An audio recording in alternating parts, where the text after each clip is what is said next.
ang question ko, is it possible na these laws and writings were just from men to maintain peace and Malaki order ang sa society? possibility. Fear. Fear Yeah? ang isa sa pinakamalaking factor ng control. You have, you need to instill fear. Mm.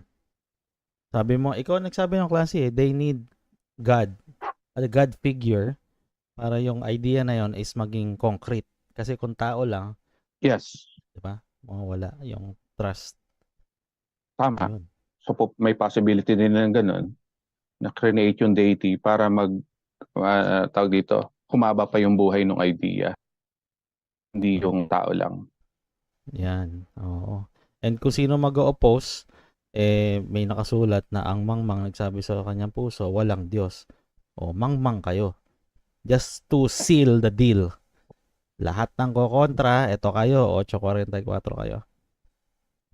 Ang galing, no? Yung mga nagsulat. Matatalino rin eh. Oo. Ako, magaling Parang yung history ng word. nag-compile. Yung nagsulat. Oo. Kasi yung mga Yes, nagsulat, magaling iba-ibang yung yan eh. Iba-ibang panahon sa sinulat. Iba't ibang genre. Iba't ibang lengguwahe. Magaling yung nag-compile.